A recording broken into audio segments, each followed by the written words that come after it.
On any given night, there are nearly 500,000 people sitting in jail before trial, often because they simply cannot afford to pay bail. People in pretrial detention make up more than two-thirds of America's jail population, and pretrial detention has accounted for almost 100% of the jail growth in the last decades. Furthermore, American taxpayers spend more than $14 billion each year to incarcerate people pretrial. And of that, Black and Brown people are more likely to be detained pretrial or be required to pay money bail.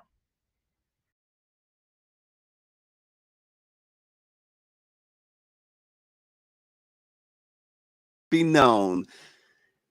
Talk of abolishing cash bail still hasn't resulted in comprehensive action, but one organization is addressing it in a substantial and life changing way. The Bail Project is a national organization that has provided bail resources for nearly thousands of people, and the success can also be measured in the overwhelming majority of recipients returning for their court dates. The group offers assistance in ways that a grandparent or a friend is unlikely to be prepared for, connecting people to mental health and substance abuse treatment providers, food pantries, and other resources to address immediate needs and the root causes of the behavior that's led to an arrest. Mental health and other experts said help like this can transform a person and a community. We speak with Adrienne Johnson of the Bail Project. But first, a couple of headlines to start your Wednesday. According to an analysis by the Tax Foundation, as many as 13 states will consider President Biden's student loan forgiveness a taxable event, levying as much as $1,100 in taxes to some borrowers who receive a $10,000 break. When announcing plans to forgive the loans as much as $20,000 for students with Pell Grants, the president said provisions in the American Rescue Plan would render the forgiven debt non taxable. However, the law doesn't exempt loan forgiveness at the state level. So we'll continue to keep our eye on that as it develops.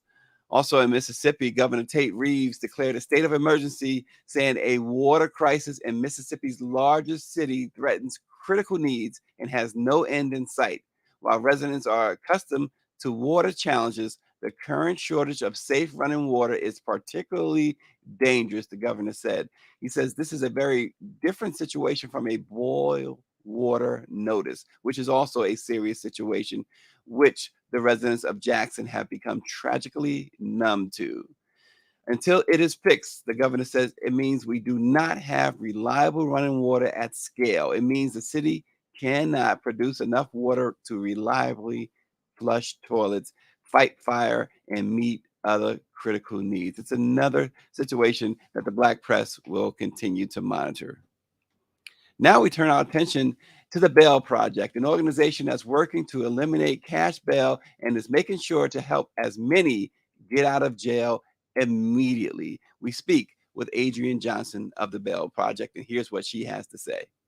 Thanks for joining us. So, the Bail Project, let's just jump right into it. What is the purpose? Well, what's the focus of the Bail Project? The Bail Project has a mission of doing exactly what we hope our criminal legal system would do to protect the presumption of innocence, to reunite families, and to challenge a system that we know can criminalize race and poverty. And so our mission really is to end cash bail and create a more just and equitable and humane pretrial system.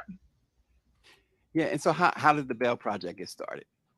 So the seed for the Bail Project was planted almost 10 years ago in the Bronx, New York, where the Bronx Freedom Fund was one of the first of its kind. It was a revolving bail fund that helped to release folks who couldn't pay their own bail. And the way that the bail fund worked was that once the Bronx Freedom Fund posted bail and a person returned to court, that very same money would be used again to bail the next person out. And so in 2018, with the support of the Audacious Project TED, we got the opportunity to scale that model and use the lessons that we learned from the Bronx Freedom Fund to provide a national revolving bail fund that supports people all over the country with bail assistance and working with community partners with the goal of more meaningful, long lasting reform. And so the money is sort of recycled. Explain that again, how that money is recycled. Someone has to complete the whole process, right? Sure. So when we post bail for a person, we post full cash at the court. And most people don't know that when you post bail with the court, upon the resolution of a case, that money comes back to the person or the organization like us that posted it. So let's say I posted $5,000 and we helped a person get back to court and resolve their case. That $5,000 would come back to us, and we are able to sort of pay that forward and bail out another person using that very same money. So the money that we have in our National Revolving Bail Fund can be recycled over and over again to help people be released from jail. And tell us now, some people have uh, referred to this as you guys as bail disruptors. I know it's a name that you don't mind being called. Tell us about why some refer to you, or many, for instance, refer to you as bail disruptors. Sure. You know, one of the interesting things about the cash bail system is it creates a two-tiered system of justice. So folks who have money and means might be able to get released very quickly, but for folks who are in jail simply because they are in poverty, um, they might have to stay in jail for until their case is resolved, which could be a long time. And so it is really important to us to be disruptive of that system, to be disruptive of a system that creates benefits for folks solely because they have money. So we don't mind being called bail disruptors. That's important to us. We want to disrupt a system that is unfair to some people. And it's just not posting the bell, right? So explain to our viewers what you do once you bail someone out. What do you do for that person, for that family? You know, we provide a couple of direct services. One is posting the bail itself, but the other is a simple reminder to return to court. I always say to people, I get a text message every time I've got a dentist appointment. So simply reminding someone that they have a court date and supporting a person once they're released goes a really long way.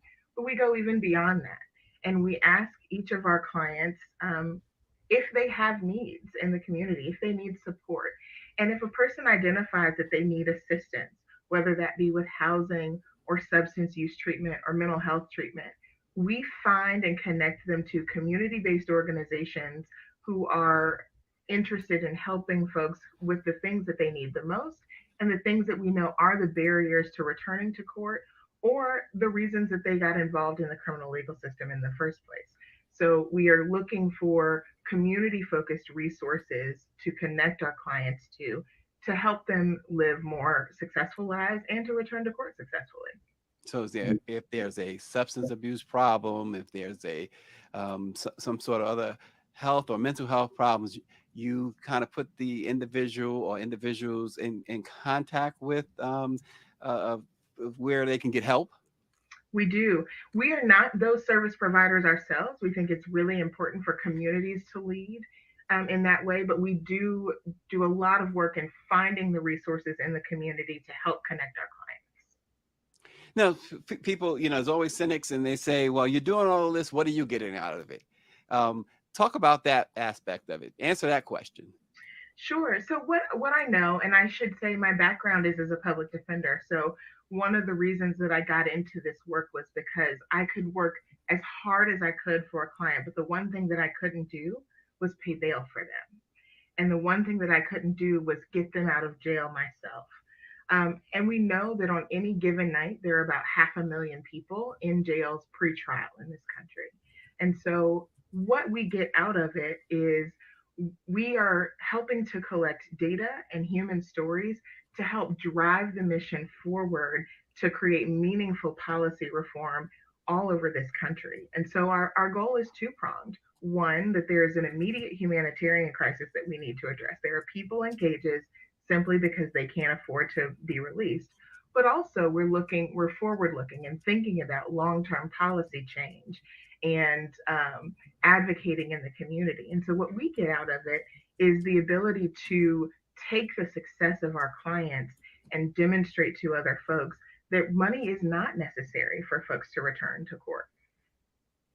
And so they also, when you think about bail, in a lot of cases, there are these pretrial algorithms. There are these electronic ankle monitors. What's the Bell Project's position on those? Sure. So we do not use risk assessment tools or pretrial algorithms. Each individual is unique.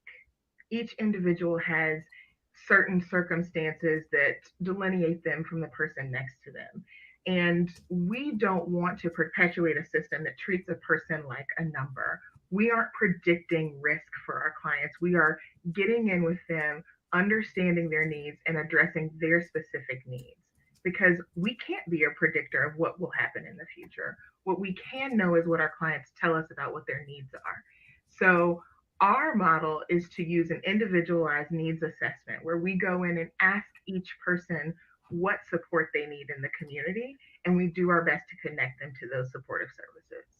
And how do you choose an individual to bail out? Obviously, you can't bail everybody out. There's a lot, particularly people of color. There, we are disproportionately arrested. We are disproportionately locked up. Um, how do you choose? What's the criteria?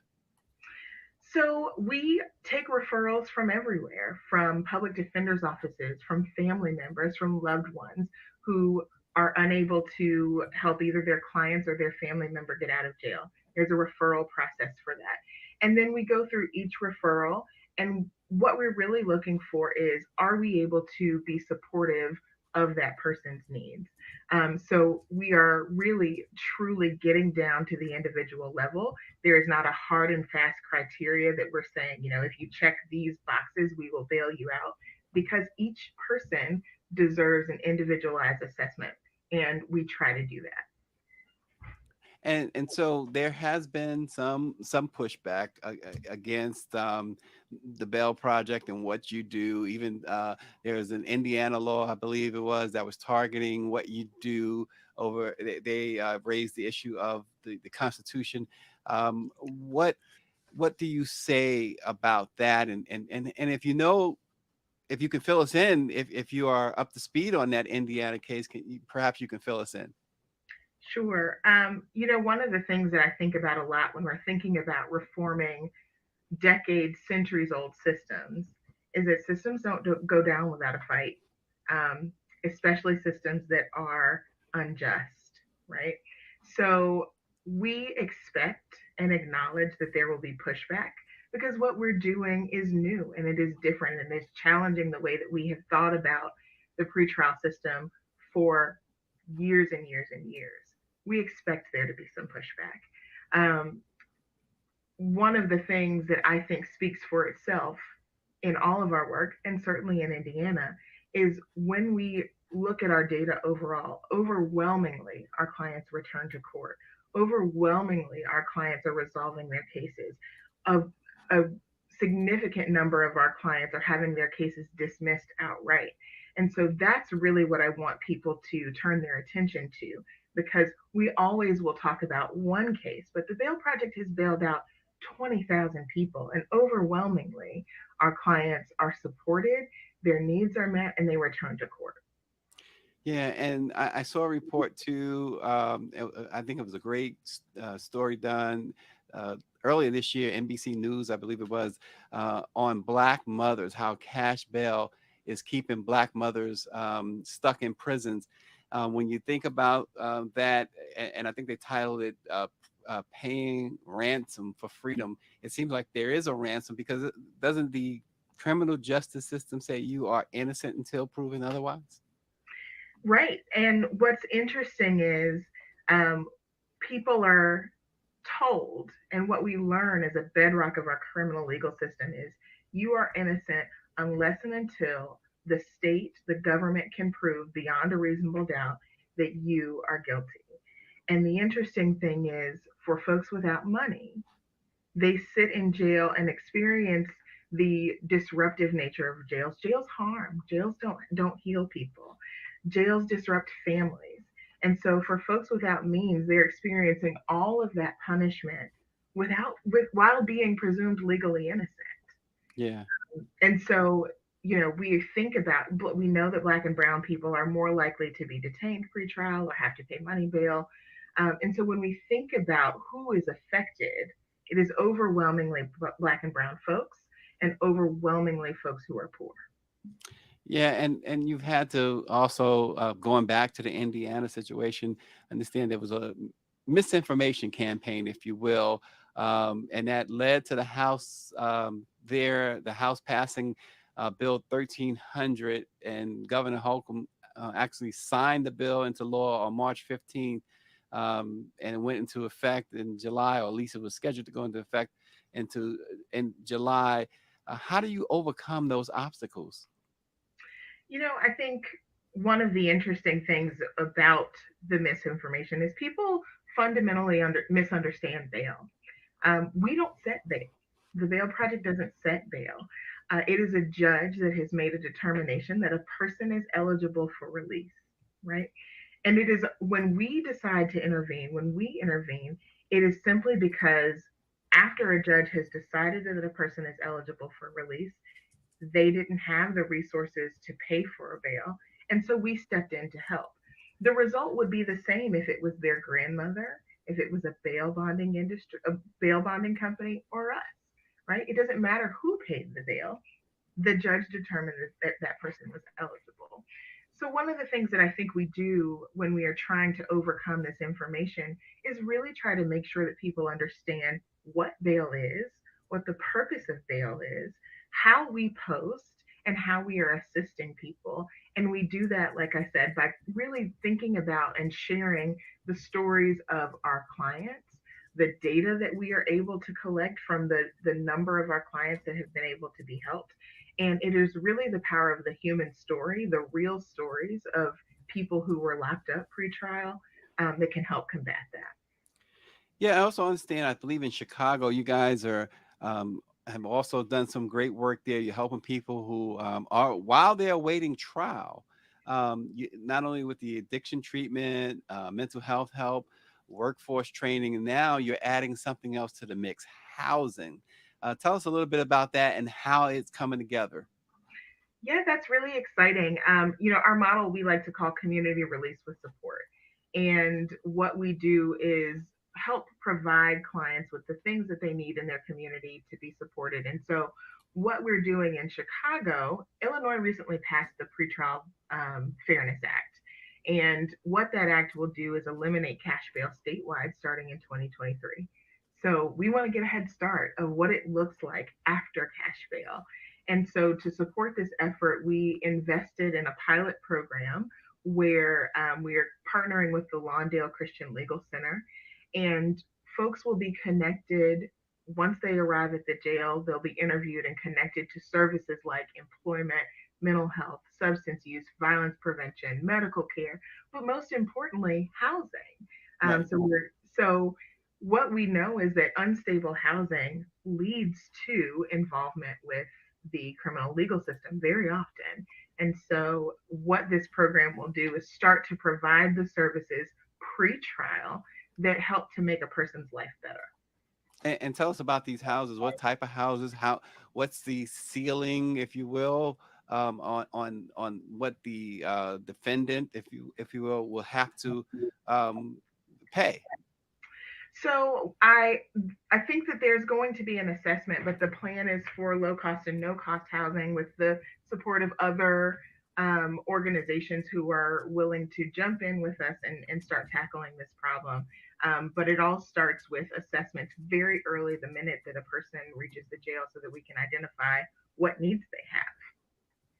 Wow, it's amazing. So the Bell Project is not just about bailing folks out of jail. You're doing a whole lot more. What else can we expect coming down the pike here?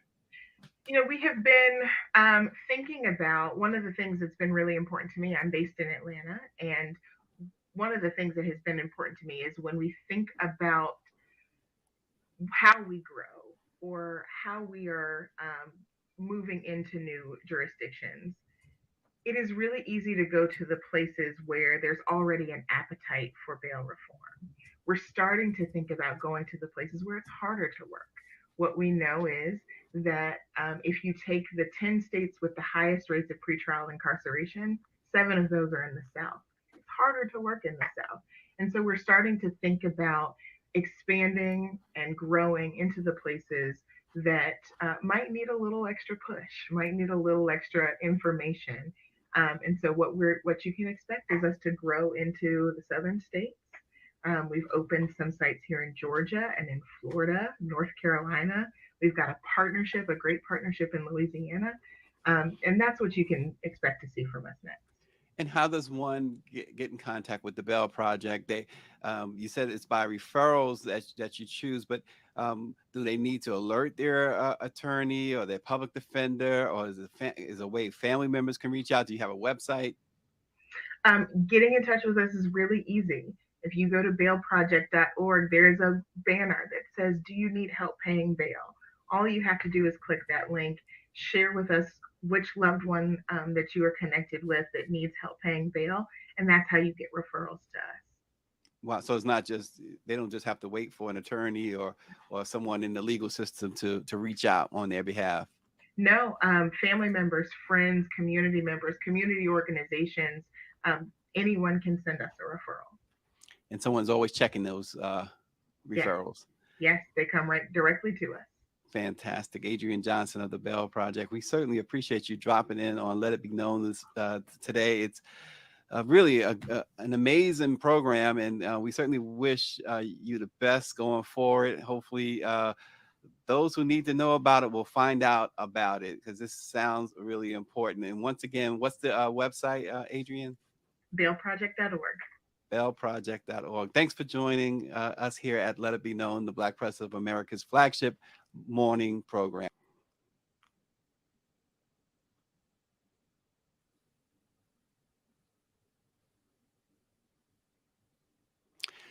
The Bell Project combats mass incarceration by disrupting the money bail system, one person at a time. They restore the presumption of innocence, reunite families, and challenge a system that criminalizes race and poverty.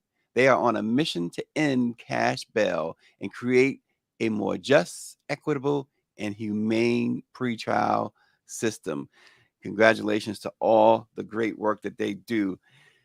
Don't forget, today is Wednesday, day 2 for Serena Williams at the U.S. Open. So check her out. She's got 2 matches today, one alongside her sister. What a way to put the finishing touches on the greatest career ever. She's going to team up with her sisters in a doubles match this afternoon, and then followed by her singles match this evening. So we will continue to update you on Serena's journey through the U.S. Open in New York this week.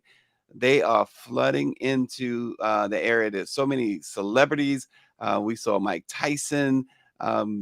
We saw Conan O'Brien. There's so many celebrities going out to see Serena, and everybody's got their phone cameras out. They're recording every moment, along with the news media, of course. Serena Williams has announced that this is it for her. She's not playing anymore after this. And what a way to go out if she can win her 24th Grand Slam title. We will see at the U.S. Open. But again, don't forget to check out the Bell Project. It's a really a great tool for those in need. Those, as James Wright wrote in, that when a person is incarcerated, the whole family pretty much is incarcerated with that person. And the cash bail that they set, the bail amounts that the judges set, is often something that families cannot afford. And so even for petty crimes or crimes that are not felonies, sometimes you have your loved ones incarcerated for months on end because you can't raise the bell. But check out the Bell Project at bellproject.org. We are so pleased to bring you this information this morning. And this is what we try to do at Let It Be Known every day. Bring you information that you can use, that the Black community can really use. The Black press has been doing it for 195 years now. Wow, what a milestone. Founded before the end of slavery, 1827 in New York. Freedom's Journal opened. Anyway, we appreciate you joining us, and we thank you again for watching Let It Be Known. We'll see you tomorrow with some more great information and news.